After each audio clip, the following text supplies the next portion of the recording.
Hey everyone. Hey, how did you like that movie? Eh, it was good. It was a good film.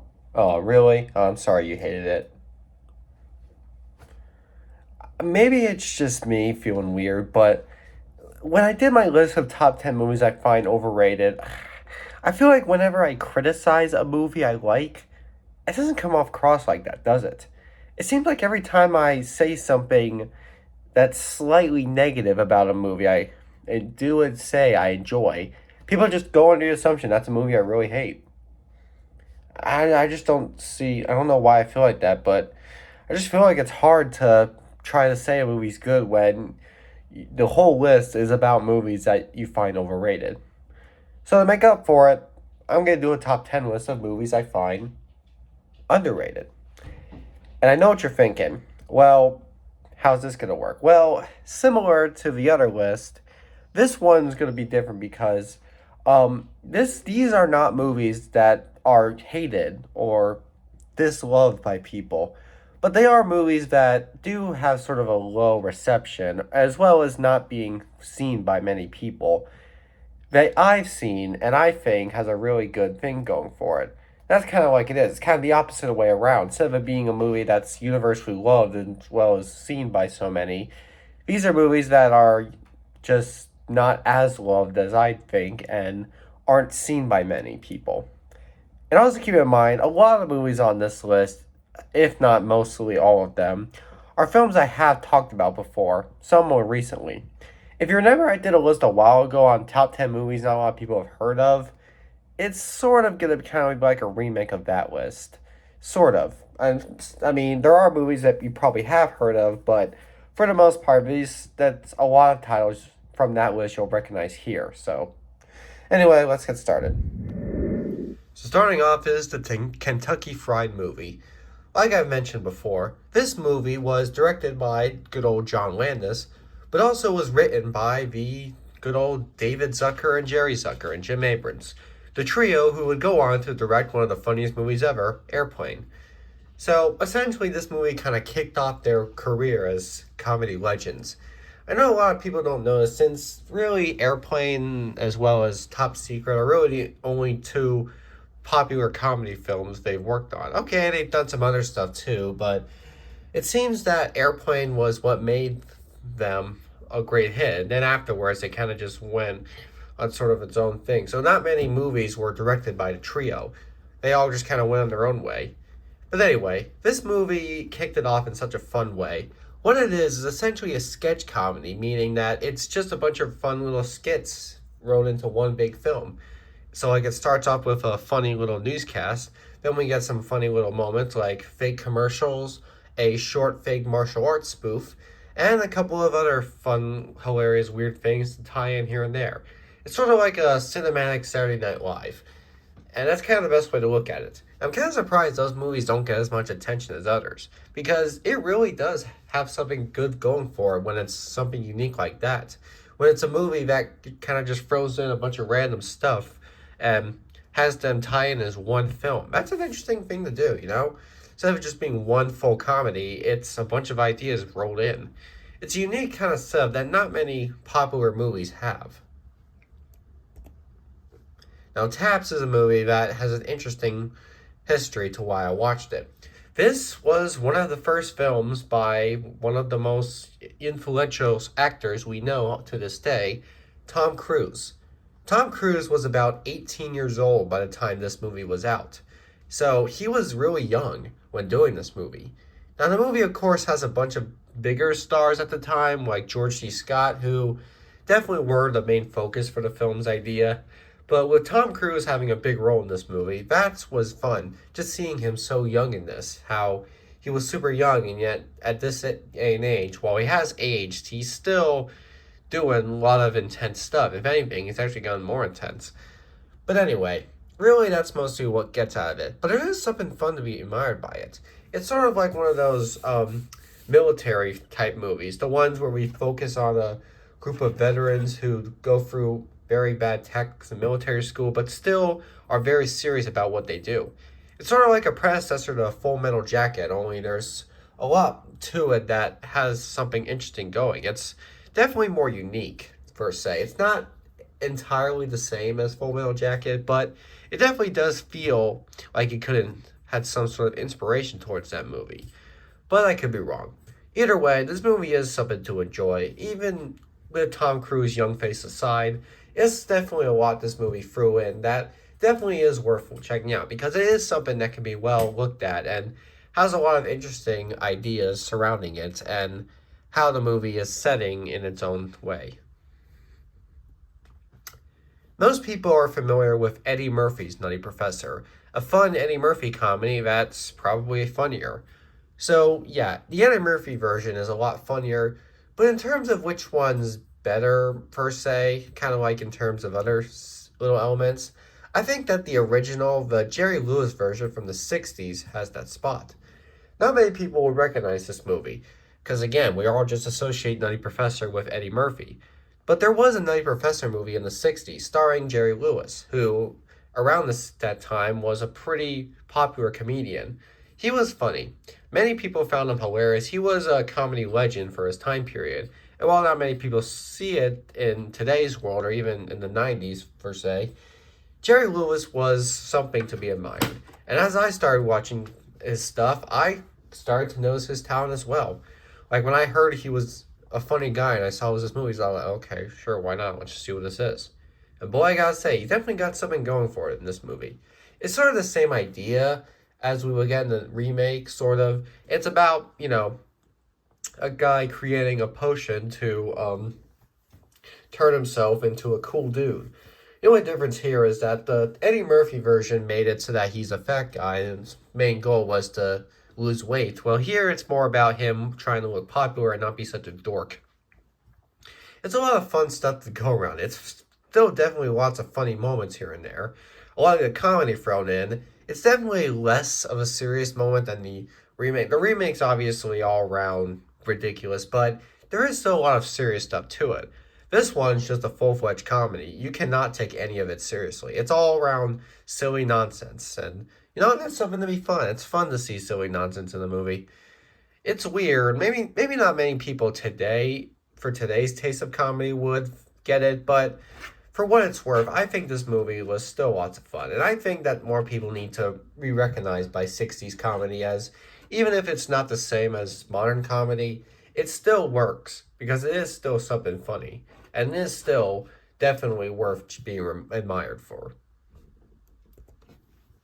Now, I've talked about this movie before recently, bringing up that this was the very first directional debut, a cinematic film of Steven Spielberg, who, as we all know, is my favorite director, as well as probably one of the greatest directors ever made. One of the greatest directors of all time is what I try to say. Sugarland Express is what brought him to the big screen. This movie is simply about car chasing and these two people who are pretty much going through an entire joyride while being outrun by police and whatnot. There's a lot to look for in this movie. I mostly saw it because I knew that this was where Steven Spielberg got a start. This was before Jaws and Indiana Jones and all of Spielberg's classics. This was where he got a start.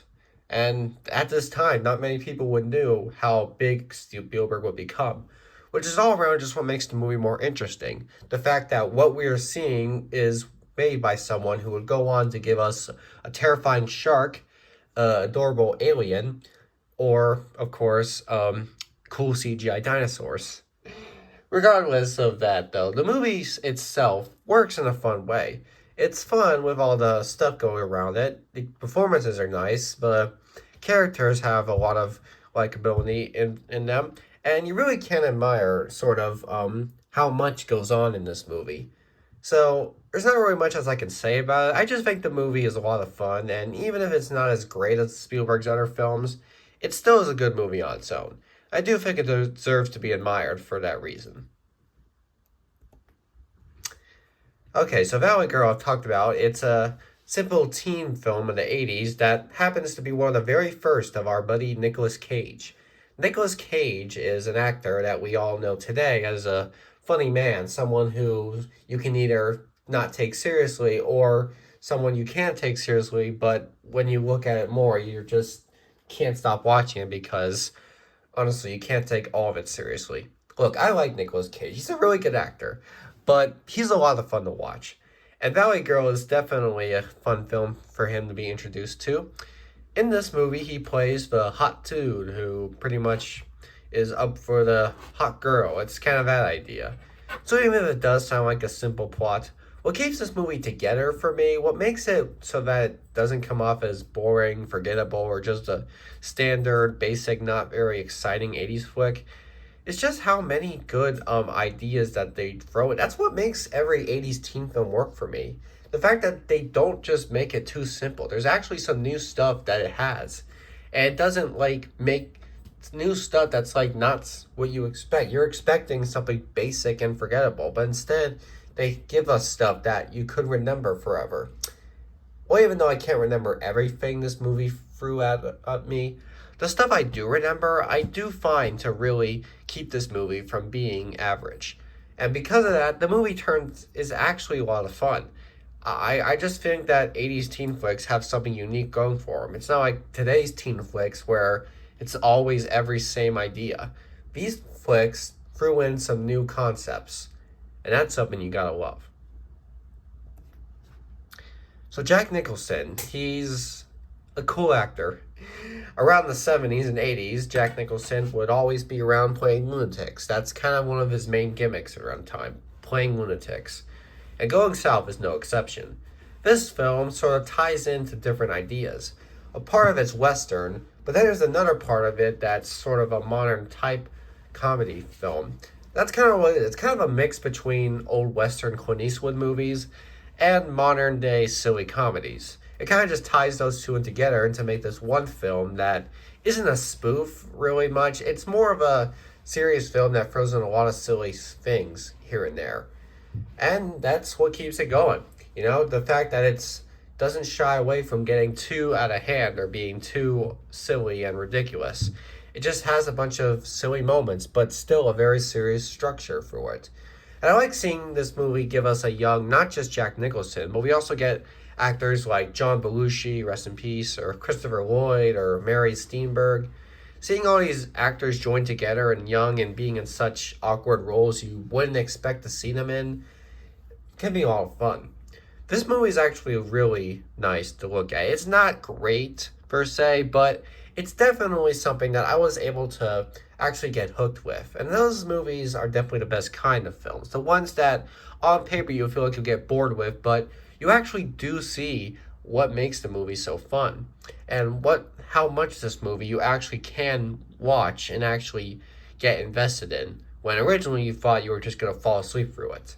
Going South is a good example of that. It's a movie that I thought I was just going to fall asleep to, but I actually was able to get invested in. Maybe not all of it I could take seriously, but what I could take seriously, I could work in nicely. Now we're getting into the movies that I think are really great. The movies that I actually love a lot. And American Graffiti is one of them. This was one of the first things that George Lucas directed. This was before he would go on to make things like the sort of not well-known film called Star Wars. I mean, I don't know if you heard of that movie before, but he made it about 4 years later, and it would be a big hit. But before Star Wars, he would make American Graffiti, which was also a big hit. But nowadays, not many people look back at it as one of his biggest masterpieces. Well, I do. I think this movie is a masterpiece for a lot of good reasons. While not one of my favorites, what makes this movie so amazing is not only does it have such a nice vintage feel to it that still works as timeless and doesn't overstate its welcome like most vintage feels, but the vintage feel to it actually works in well with the story. The film isn't you may think on paper it's a simple teen flick since it involves romance between college students, high school students, and stuff, when actually there's a lot of new stuff that they threw. There's a big twist going around it. Like, around the middle act of the movie, it actually takes a big new approach. The middle act is where things get really serious. Like, it's where this movie shifts from being a basic teen comedy involving romance and impressing cool teens to actually going somewhere with the idea. It's taking a simple idea and actually going somewhere with it. it's taken all the vintage 70s, 60s feels that give me nostalgic vibes, even though I didn't exist around this time, and actually making it so that it doesn't overstay its welcome. It doesn't make it feel dated or um, it actually works as some make it feel timeless. It's able to make something that's old actually feel timeless. I know it's weird to say that, but I just don't know what to say. I think that all the classic feels this movie has are able to work in well to the point where I'm not seeing this movie as too old. I'm seeing it as something that could really benefit well with every time period. And honestly, that's just what makes this movie so great to me. The fact that it's able to feel timeless while still having such a nice retro feel to it. And the fact that the story is able to shift from being basic to actually going somewhere and having more surprises to us than just this basic stuff is, again, just what makes these movies so much fun. It's what makes me really love this movie and what its ideas are. And so, yeah, I think this movie deserves about as much love as some of George Lucas's other films. Well, okay, maybe not that, but it deserves to be loved. That's all I can say. Maybe it's not as amazing as some of Lucas's other projects, per se, but it is something that deserves to be admired a lot. It's something that he deserves to get respected by, too. So here's another 80s teen flick. Say Anything is, again, a movie that on paper seemed basic and something I was not going to get too invested in. But because of the performances and the romance that was honestly so satisfying to follow, is why this movie is so great to me. What makes this movie so great, so amazing to me, is that, again, it's better. I was able to follow it better than what I originally thought. I actually could find the romance in this very believable. It's not like most films where the romance has a lot of flaws to it. This romance I actually could buy. Like when these two are with each other, when they say stuff, or when they even get into arguments, I could really buy it.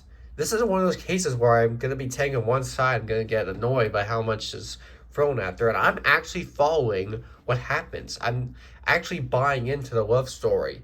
I'm buying into the characters and how they act. John Cusack is, I was going to say it, he's at his best in this movie. This is probably one of his best performances, in my opinion. And I think a lot of the stuff he does and says in this movie, he just works it amazingly. He just can say anything. I had to. And it'll just work amazing in this film. And there's, of course, the iconic scene where he holds up the boombox.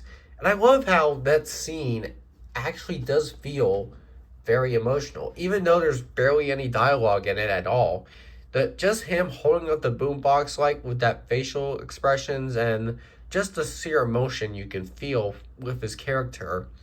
It's just what makes this scene not only so iconic, but just so memorable. It's the same thing. I'm improvising way too much. The scene is iconic, but it's also something that deserves to be remembered more than just how it looks. It has to actually watch the whole scene, or even just watch it in terms of the whole movie. The whole movie needs to be watched if you want to watch that scene the same way, because that scene works so much better when the whole movie is watched. And because of that, that's what makes the movie great, in my opinion. The fact that an iconic scene can only be iconic if you watch the whole movie to see it. This movie came out pretty recently, like 2 years ago. 3 years ago. Jeez, I'm getting old. West Side Story, the recent one, has had a little bit of an issue with getting a following. Steven Spielberg, who we just talked about with Sugarland Express, did a lot for this movie, and I can respect it. Unfortunately, the movie underperformed the box office, and many people who walked out enjoying it weren't really recommending it as much. And I feel like this movie just kind of left people who loved it going, alright, that was cool, so let's see what big movie I gotta check out now. And truth be told, I'm kind of shocked. I feel like this movie deserved way more than what it got. West Side Story is a adaptation of the musical. Many would like to look at it as Spielberg remaking a movie because this was already a film from the 60s, but this one actually does tell the story in a new idea. There's a lot of new perspectives to it. It is true, a musical in the set in sort of the same time period, but there's a lot of ideas about it that feel different. Like there's a lot more difference to this movie than its 60s counterpart when it comes to the feels you get with it. I actually, while not everything I found better than the 61 film, there are actually some things I think this movie was able to execute better. I think that the romance had a lot more going for it. I think that like one or two of the song numbers felt more emotional, and it really just still works well in its own film. This is one of those adaptations where I really don't need to be calling it a remake because it is its own thing. It is an adaptation of something. It's not remaking a movie. It's sorry, it's giving us a new light of something we remember as a live musical and it's making it into a new cinematic film. It's not just copying what we saw originally be made as a movie. It's just making the movie is something completely different. I think this is one of the best examples of doing an adaptation that doesn't bother caring too much of being a remake. That's probably this movie's the best way to describe this movie.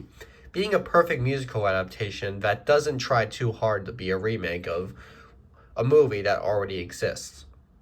So that's all I can say. This movie is way better than its reception has been giving it, so I kind of wish more Spielberg fans would appreciate it. Here's an 80s teen film that I remember reading about being considered not at all good when it came out. And while nowadays people do give it more appreciation, it still isn't really loved that much. But I gotta say, I really love this movie. I honestly think this movie is in the top 5 of the best teen films of the 80s. It's not it's definitely not as good as something like Breakfast Club or Fast Times at Richmond High. But the movie is just so great at giving us these characters and making them have stuff that I actually think was so well done. The movie is just so well done because each of these people that this movie has, they each got their own little idea surrounding it. And it all ties in as one thing. This movie jumps into so many different routes. It's tragic, it's heartfelt, there's lots of good chemistry with these people. It's one of the best examples of 80s teen films. This movie, I feel, deserves way more recognition as a teen flick, a defining teen flick. Again, nothing like Breakfast Club or anything like that, but definitely still one that deserves to be watched more. I'm really shocked this movie did not get good reviews when it came out. And I'm shocked that even to this day, not many people give it as much of a cult following as it should. I mean, it's got some cult following. Some people give it a good reception, but it's still considered okay. Well, I think this movie is really great. And I honestly think the movie has so much great stuff going for it. It ties in so many unexpected elements and puts them into this movie where I actually am really interested in each one of these characters. And there's so many of them. And so that's what makes it so impressive. I'm just impressed by how tragic the movie was able to shift, and it was able to shift into tragedy without it coming off as too forced or too how do I say it? Too not as sadistic, not really something that I could really get teary eyed for. And okay, I did not cry in this movie, but I definitely was close to. And in my taste, being close to crying is really good enough. I really love this movie. Okay, this movie has so many great things for it. It's was so good at tying in these characters and making me feel the emotions that were just coming out of nowhere. So honestly, this movie is all around great. And sure, it's not an amazing teen flick like other films, but it's definitely probably in like the top 5 of my favorite 80s teen flicks ever. And there's just so much about it that I just love revisiting and rethinking about. So as you can tell, I'm pretty tired today. I could not say much about this movie to keep you invested. So I don't know. I'm probably gonna wait and for my next video, I will try to focus on something that I can talk about without going, repeat. You see, I don't want to keep doing that. So, for the next video, I'll try to make sure I know what I'm talking about. So, you all can stay and not just leave knowing I have issues.